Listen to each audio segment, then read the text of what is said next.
Coucou les loulous, c'est Brenda et je suis là pour une nouvelle vidéo sur ma chaîne. J'espère qu'aujourd'hui vous allez bien. Je vous retrouve pour un point. C'est la saga Les Lutins Urbains de Renaud Marie, édition Petit Louis. Donc là j'ai le tome 2 qui est le dossier Buck le Gnome et le tome 3 qui est Les Lutins Noirs. Je voudrais remercier l'auteur qui m'a fait confiance pour lire ses livres et les chroniquer. Et donc du coup je le remercie énormément. Voilà, parce que j'ai adoré mes lectures. J'avoue que je m'étais dit, ils ont l'air super et tout. Après, je m'étais dit, si c'est comme les chroniques de Spiderwick, c'est un peu jeunesse, donc ça fait comme ça, je vais pas peut-être aimer beaucoup. Et finalement, j'ai adoré. Si les deux vont avoir une chronique à peu près équivalente. Voilà, parce que j'ai beaucoup pensé pareil de la même chose. Alors, dans ce livre, donc c'est le livre du dossier Buck le Gnome, qui est un policier. Donc, policier policier du commissariat Adinaik. Donc, Adinaik, parce que en fait, toutes les infrastructures, bon, tous les bâtiments, tous les trucs et tout ont été rachetés par des marques en fait. Et donc c'est pour ça que le commissariat il s'appelle Adinaik. Adinaik, vous voyez. Vous comprenez la marque ou pas? Parce que voilà, moi elle m'est venue de suite. C'est la marque la plus logique que je crois que j'ai trouvée dans ce livre. Et voilà, on va pas commencer par sortir tout le livre de suite. Et il va avoir des soucis d'électricité, des pannes d'électricité et tout. Et on va avoir un genre de Père Noël miniature qui est en fait un lutin qui est habillé en rouge avec un bonnet rouge. C'est pour ça que je dis Père Noël miniature en fait. On va avoir un genre de Père Noël miniature.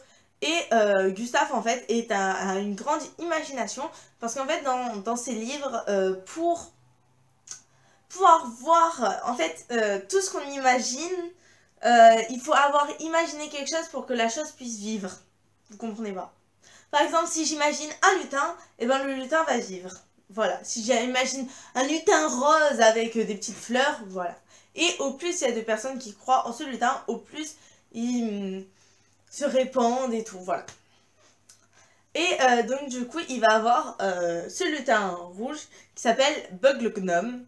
Et Gustave va se retrouver à l'université d'Onyrie, où donc à l'université d'Onyrie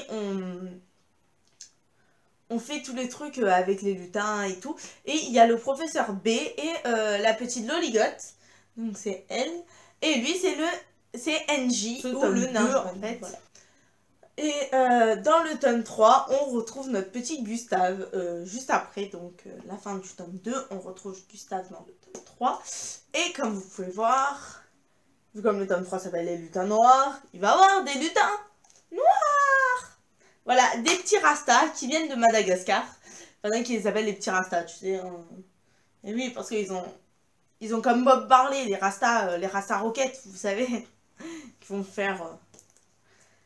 Et on a nos petits rastas en fait. Et en fait il va avoir tout un... dans ce livre on va faire connaissance d'un rhinocéros à un moment là. Et en fait ce rhinocéros va se retrouver à la une de ce livre. Ne cherchez pas. Ne cherchez pas. je veux pas que vous cherchiez pourquoi. Bref, voilà, je compte pas vous en raconter plus. Parce que personnellement, déjà je n'ai pas lu le tome 1. Donc je pourrais pas vous raconter le tome 1. Et je pense que tous les livres par contre peuvent se lire un peu séparément. Parce que je n'ai pas lu le tome 1. Du coup l'auteur m'a donné un résumé du tome 1. Voilà. M'a donné un résumé du tome 1. Donc le tome 1 il s'appelle l'attaque du Piz Raptor. Voilà, l'attaque du Piz Raptor. Qui est sorti en 2013. Mais je veux dire, quand je l'ai regardé, quand j'ai lu juste une fois le résumé du tome 1, mais c'était pas... enfin, j'ai lu le résumé du tome 1 et après en lisant le tome 2, j'ai tout à fait compris, même si j'ai pas lu le tome 1, que j'ai lu qu'un résumé, et que d'autant plus que le résumé, j'avoue qu'il m'est pas resté imprégné dans la tête pendant très longtemps. Hein. Mais j'ai tout à fait compris, d'autant plus que, voilà, par exemple, les petits trucs que, par exemple, voilà, par exemple, pour le quartier, pour le commissariat Adinac, pour comprendre, pour qu'on comprenne, ben, en fait, l'auteur, il met des petits tss. Vous voyez, là? Là, tss, il est où, petit? Il est où? Il est là. Là, vous voyez, par exemple, à côté de Little Kitty, il met un petit. On va voir au bas de la page. Et là, il écrit un petit mot. Et donc, du coup, je pense que ça, déjà, ça aide pour le lire sans avoir lu les tomes précédents. Donc, je pense qu'ils peuvent se lire un peu séparément. Même si, personnellement, je vais lire le tome 1. Je compte m'acheter le tome 1. Enfin, je compte de commander à Charlemagne d'abord. Pour pouvoir me l'acheter et le faire lire à ma petite sœur. Parce que j'ai sincèrement adoré. Ce livre, en fait, il est... oui, il est jeunesse, mais il est trop drôle. C'est genre le livre qui te fait déjà... C'est à partir, je crois, bah, allez, de... Même pas dans les 10 premières pages, je me suis pris un fou rire à cause de l'impasse partout. L'impasse partout. Vous avez compris ou pas? Parce qu'il y a une impasse qui s'appelle partout. L'impasse partout. Passe partout le nain. Et il y avait plusieurs trucs comme ça, mais qui m'a. Mais sur le coup, ils m'ont fait hyper rire. Et que c'est des trucs que je pense les plus petits qu'on va faire, à qui on lit l'histoire ou qui vont lire l'histoire, ne comprendront pas. Par exemple, tu dis à ma petite sœur passe-partout, l'impasse partout, je pense pas qu'elle va avoir du mal à comprendre pourquoi je rigole.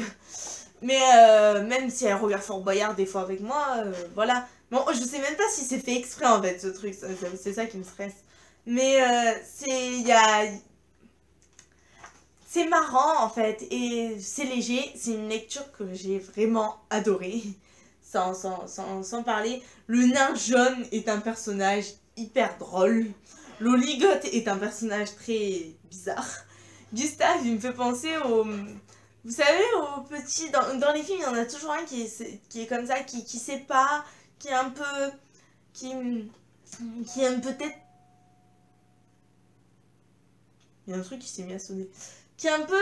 Ben, il est un peu comme Neville Londubat, voilà, la fille qui ne sait pas comment faire. Je trouve que par rapport à tous les livres, je crois que j'ai lu, il avait un plus par rapport à tous ces livres, c'est ces petits en bas, parce qu'on avait l'impression d'être avec l'auteur de...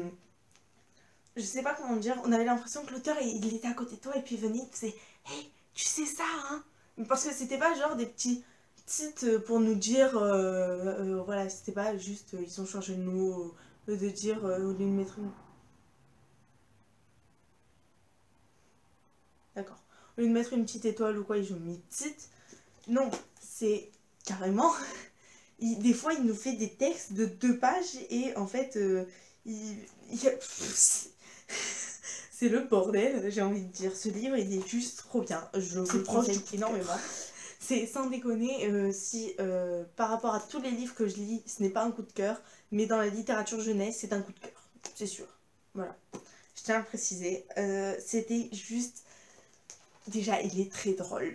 Le livre, il est hilarant avec le rhinocéros qui s'appelle Chelou, l'impasse partout, l'oligote qui est complètement NJ, nez jaune. Il est juste super drôle et tout pour certains trucs.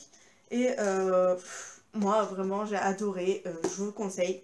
Tenez, donc, Les Lutins Noirs de Renaud Maric. Vous pouvez les commander à la Fnac, je pense à Charlemagne aussi, enfin moi je vais essayer.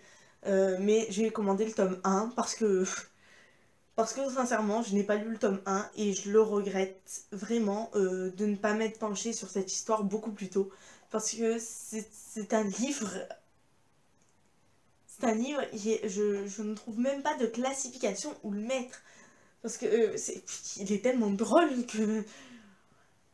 C'est un des livres les plus bizarres aussi, j'ai envie de dire, hein, que j'ai lu depuis longtemps. Parce qu'en fait, c'était bizarre. Je m'attendais pas du tout à que ça soit ça. Donc, je sais pas si c'est parce que je m'attendais pas à ce que ça soit ça ou quoi, mais... Mais voilà. Mais il était trop bien, ils étaient trop bien, sincèrement. Voilà. Je vous dis, allez-y, allez les acheter, allez les commander. Si vous avez comme moi, des petites soeurs, des petits cousins ou quoi, qui veulent des livres, mais s'il vous plaît, c'est vraiment, l'auteur mérite d'être beaucoup plus connu que ce qu'il est. Il est par exemple les chroniques de Spiderwick. Voilà, je vais reprendre son exemple parce que c'est un livre qui me fait un peu penser. Au début, je m'étais dit que ça allait être un livre un peu comme ça. Par exemple, les chroniques de Spiderwick est beaucoup plus connu que les lutins urbains. Moi, si c'était moi, les lutins urbains seraient 10 000 fois plus connus que les chroniques. Ils doivent être connus pour... Déjà, mais c'est hilarant, les trucs qui se passent dans ce livre. C'est... À certains moments, même l'auteur, dans les titres de chapitres, il fait... Attends, où Gustave a-t-il laissé son cerveau? Parce que quand il sort des trucs comme ça, quand il sort des conneries, voilà. En plus, c'est un petit truc, un petit plus que je trouve bien. Je suis pas encore allée voir, mais voilà. Il y a en fait...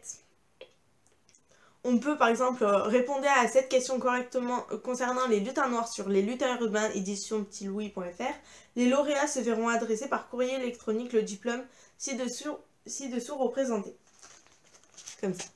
Et sincèrement, pour genre les petits, comme ma petite soeur qui ont 7 ans, c'est un truc juste super. Voilà.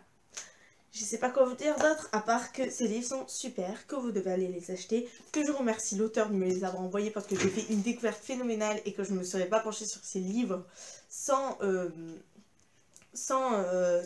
l'auteur m'aurait contacté. Et voilà. Je vais aller acheter le tome 1. Et moi je vous dis de les acheter de suite. Voilà. Commencer par le tome 1, ça serait bien.